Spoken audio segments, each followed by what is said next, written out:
subax wanaagsan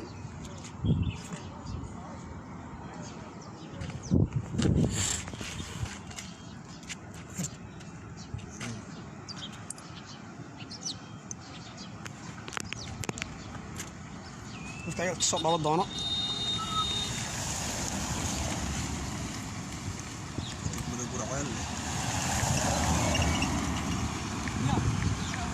dalo subax wanaagsan saaxiibayaal hala soo dhawaado waxaynu ku sugannahay magaalada Gurcaal ee gobolka Galgaduud oo kamid ah magaalooyinka ganacsiga ugu caansan ee Galmudug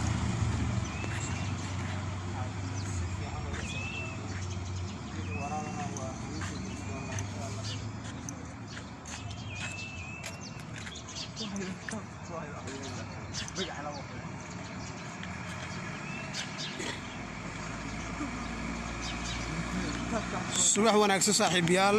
subax wanaagsan waxaynu ku sugannahay bartamaha laamiga dheer ee magaalada Gurcaal ee gobolka Galgaduud haddii alla yiraahdo waxaan isla wadaagi doonaa xogihii ugu dambeeyay ee degmada halka ay wax marayaan ciidamada dawladda iyo waliba kuwa maamulka al-sunna ee halka ay kala marayaan saaxiibayaal hala soo dhawaado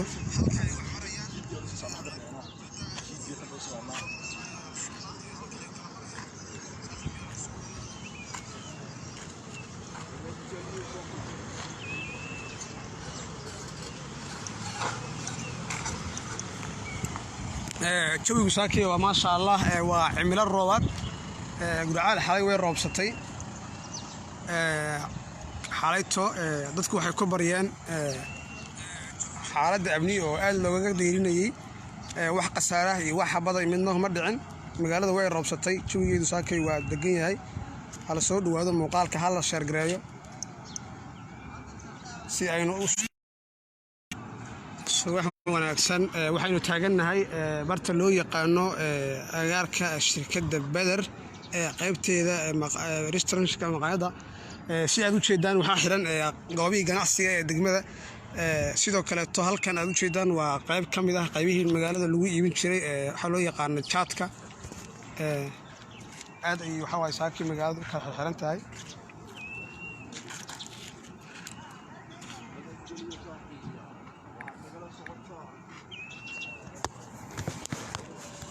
saaxiibayaal hala soo dhawaado muuqaalka hala share gareeyo xogihii ugu dambeeyay ee Gurcaal halka ay wax marayaan ciidamada dawladda iyo kuwa maamulka al-sunna ee halka ay kala joogaan xaaladii ugu dambeeyay ee degmada ka cusub ayaan la wadaagi doonaa saaxiibayaal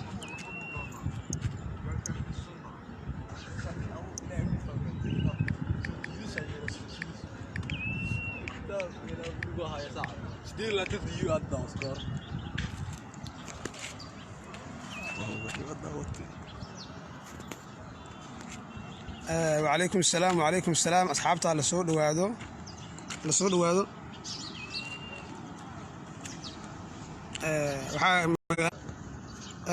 صاحب يالنقرأ النقطة حوغا على واحد شيء دان كندك لسود وهذا لسود وهذا صاحب يال مقال كان هلا شهر قريب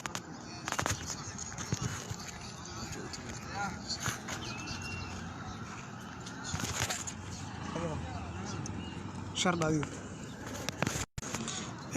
صاحب يالسود وهذا صارنا صوت شان كنا magaalada ayaan hor u sii galeynaa saaxiibayaal ala soo dhawaado aad ma santiin magaalada Gurcaal ee gobolka Galgaduud xalay way roobsatay nimcada Allah ayaa ku hortay xilli magaalada noqonaysa mid faaruq ah oo dadka dhammaan ka wada qaxeen ala soo dhawaado saaxiibayaal waxaan wadaagi doonaa xogii ugu dambeeyay ee degmada hadii Ilaahay yiraahdo ma jiraan wax colaado ah ka soconaya magaalada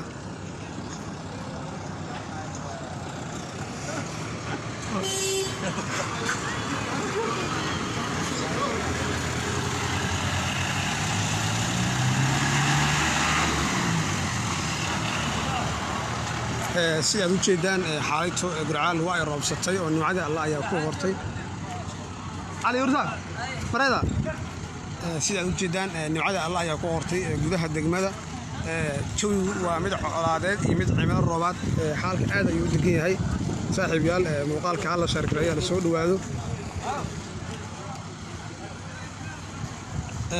waxaa arkaysaa oo kaliya oo gudaha magaalada aad ku arkaysaa dhalinyaro iyo waliba sidoo kale gawaarida bulshada ee qaada ma jiraan wax dhaqdhaqaaqyo isku socod ganacsiga ka soconaya degmada halkan aad arkaysaa waa shirkadda Badar oo kamid ah shirkadaha ugu waaweyn degmada Gurcaal ee gobolka Galgaduud xaaladda magaalada waa ay roobsatay oo nimcada Allah ayaa ku daaday ninkaas waa ninka odaga ahay على سود وهذا صاحب يال مقالك على شرقريو waxaan noqonaysaa mid kamid ah magaalooyinka ugu saameynta badnaa ee gobolka Galgaduud waxaan wadaagi doonaa halka ay wax marayaan xogihii ugu dambeeyay iyo macallin عبدالحين وقحة marka على سود وهذا صاحب يال magaalada ayaan hor u sii gari doonaa hadii Ilaahay yiraahdo jawiga magaalada waa sida aragtaan sida magaalada aad aragtaan weeye magaalada shaqo ayaa ka socota inuu waa shaqaysanayaan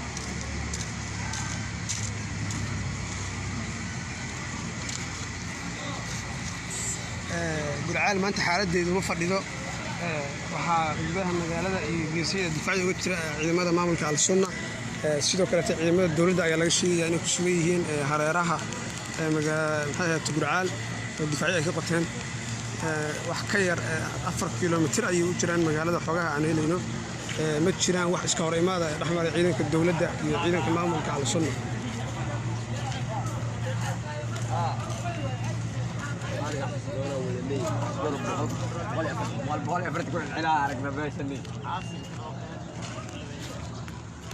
gudaha magaalada sa arkaysaan way faro ganaacaysaa guud ahaan xarumaha ganacsiga waa ay xiran yihiin waxaa furan oo kaliya goobo yar yar farqatiis ah wax badan oo ganacsi oo furan ma jiraan waxa arkaysaa bulshada oo u soconaysa taalantaali si ay u ogaadaan yaani xaaladaha guud ee degmada saaka halka ay wax marayaan waxa xiran goobaha ganacsiga Gurcaal si aad u jeedaan maanta uma qurux badna sida ay qurux badnaa jirtay Gurcaal waxay ahayd mid kamid ah magaalooyinka ugu shacbiyada badan ee Galmudug waana magaalada kaliya lagu tilmaamo inay ka mid tahay magaalooyinka ugu ganacsiga hal soo dhawaado muuqaalka hal la sheergareeyo saaxiibayaal soo dhawaado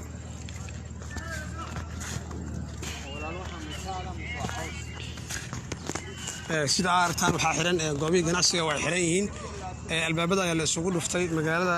way xiran tahay goobaha ganacsiga bulsho badan ma joogto waxa ku sugan kaliya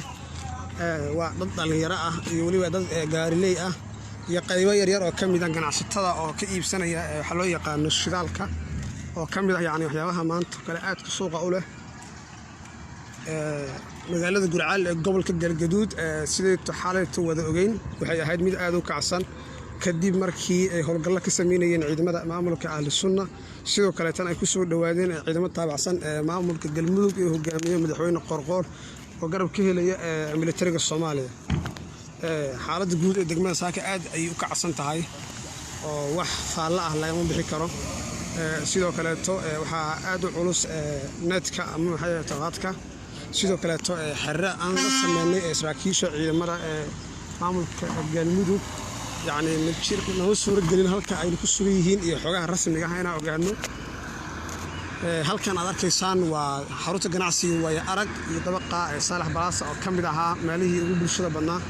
سلمر كان جناسي وكفينا لما أنتوا وعحريين بها أي الله ولا بركة عيد رجال ما أنت حردي هذا يقع صمتا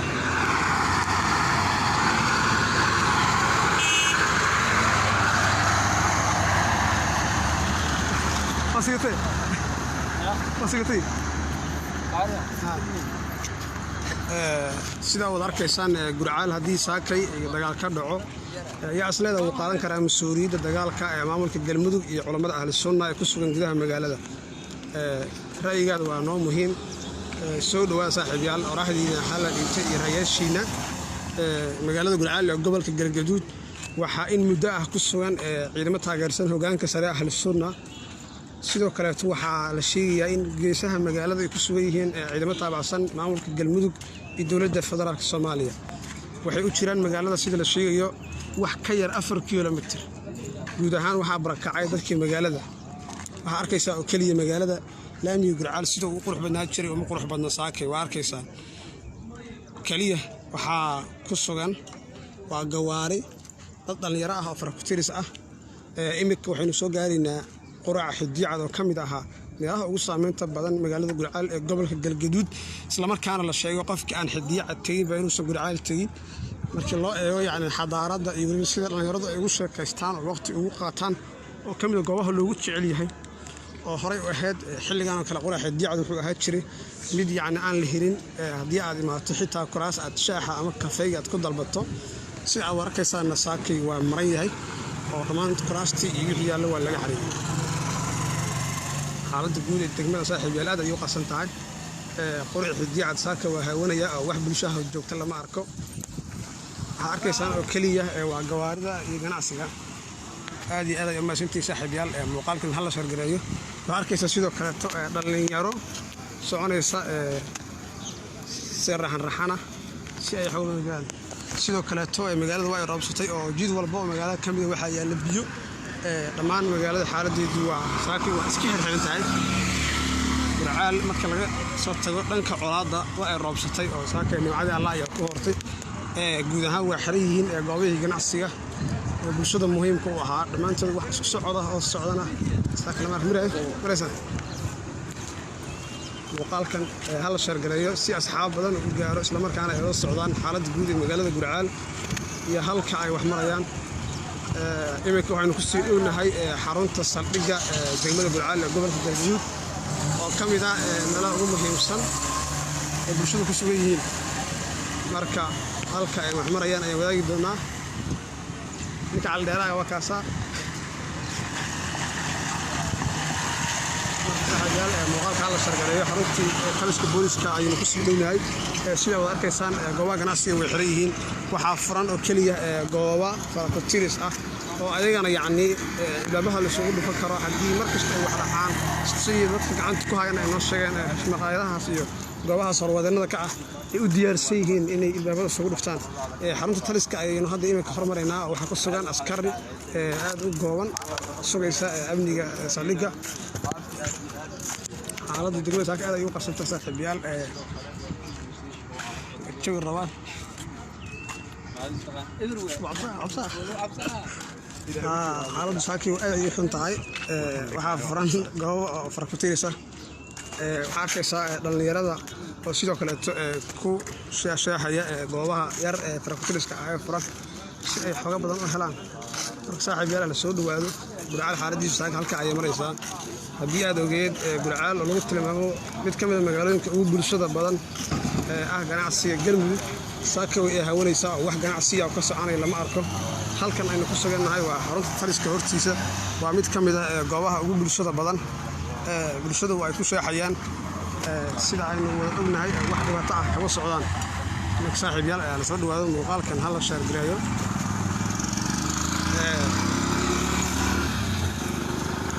magaalada ayaan hor isu geli doonaa si aan u wada aragtaan yacni halka ay wax marayaan iyo guud ahaan magaalada jawigeeda.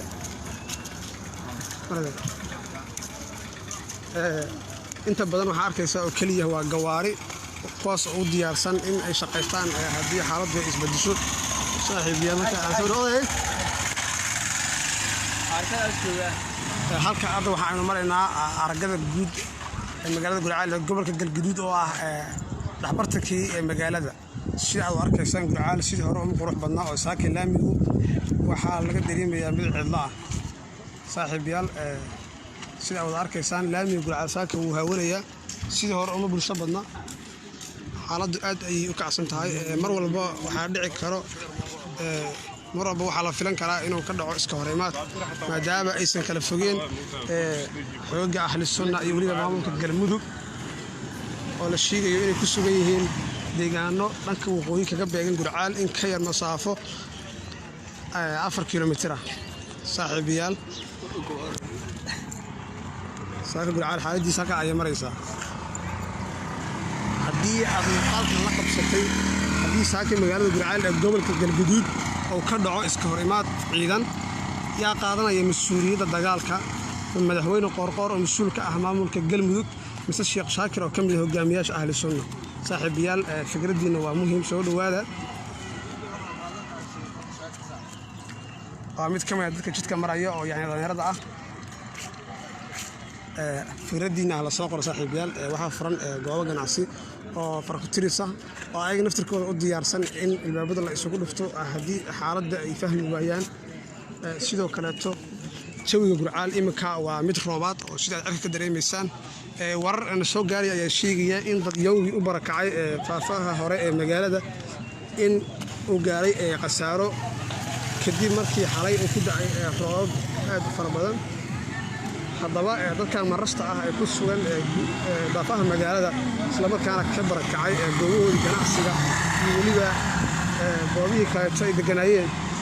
isleedahay maamulka galmudug iyo culimada ahli sunna midkoodna uma nixin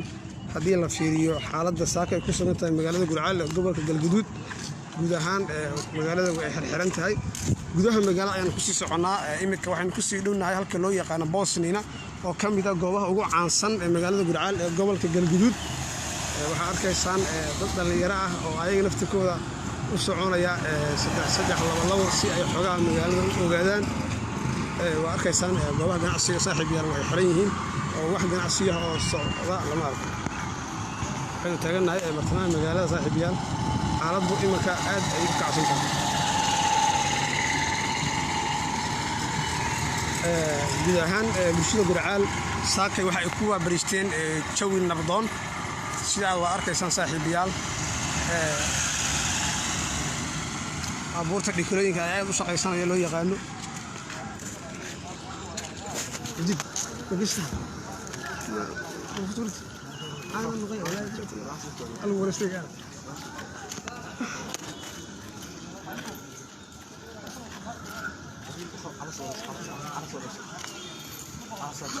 حسك الله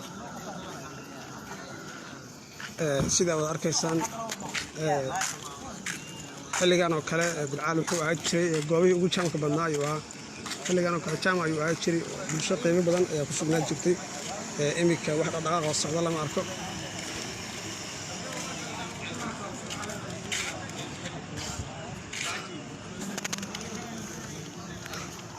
alasow hal arre maana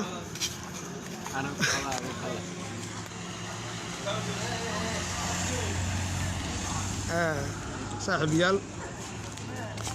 halkaa ayuu jawiga Gurceel saakay marayaa nabad nagula waa bariista dhammaantiin waa maasantii saaxiibayaal muuqaalkan hala sheer gareeyo haddii ilaa yiraahdo wixii xogaa oo cusub oo soo kordhana waa idinla wadaagi doonaa dhammaantiin aad ay maasantiin jawiga guud ee Gurceelna saaka sida aad arkaysaan waa ka magaalada dhammaanteedna iyo waliba waxay dareemaysaa xogaa ugu dambeeyay iska laabeen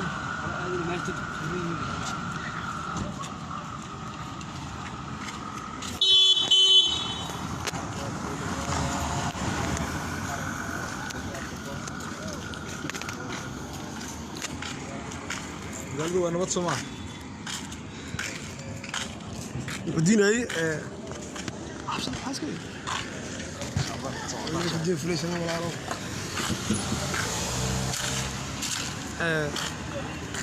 Gurceel marka laga soo tago dhanka colaadda jid walba saaka waxa ay yaala nimcada rabbi sida aad arkaysaan goobaha ganacsiga dhammaantood way xiran yihiin halka aynu marayno waa afaafta hore ee Boosniya oo kamid ah meelaha ugu caansan magaalada Gurceel uguna mashquulka badneed saacan waxay aad jirtay mid kamid ah goobaha loogu jecel yahay isla markaana uu ka socdo ganacsiga ugu weyn ee magaalada Gurceel ee gobolka Galgaduud si ay u jeedaan dhammaantood waxa xiran goobihii ganacsiga ee baqaarada way xiran yihiin oo wax ganacsiga saaka kala socdo lama arko haddii muuqaalkan aad daawanayso daawada mar kale xaaladda Gurceel ayaan ka hadlaynaa haddii aad dib nagala soo qabsatay xaaladda Gurceel hadda imika mid kacsan isla markaana albaabada la isugu dhuftay goobihii ganacsiga مسؤولية كائماتو دجالك هديه وكذا عمل برعلة قبل كجلدود أو إمي كأسكار فديان عندما ترى أصلا أهل السنة يكونوا جلمود isleedahay mas-uuliyadda waxaa qaadan doona maamulka galmudug mise waxaa qaadan doona sheekh shaakir oo hogaaminaya ciidamada ahlu sunna ee ku sugan magaalada gurceel ee gobolka galgaduud saaxiibayaal muuqaalka hala sheegay jawiga guud sida aragtaan waa mid ka mid ah meelaha ugu mashquulka badan ee Bosnia dadku waxay ku jiraan diyaargarowgii ugu dambeeyay oo waxa ay la baxayaan alaabahooda iyo ganacsigooda magaaladu waxa ay noqonaysaa mid cidla ah haddii aad maqli jirtay Gurceel jannadii ma nabad baa saakay xaalku sidii hore waa uu ka duwan yahay magaalada Gurceel ee gobolka Galgaduud waxa ay noqotay magaalo shacabkeedu ku seexdo tolow xabadu goorma ay halka ay maraysaa saakay oo waa arkaysaan dhaqdhaqaaqi aad ayuu u liitaa oo wax ka socda ma jiraan muuqaalka aan uga hadlaynay xaaladda guud iyo cawabariga Gurceel inta ayaan kusoo gabagabaynaynaa saaxiibayaal wixii ku soo kordha waxaynu idinla wadaagi doonaa sidan iyo si ka wanaagsan dhammaantiin isla socod wanaagsan insha Allah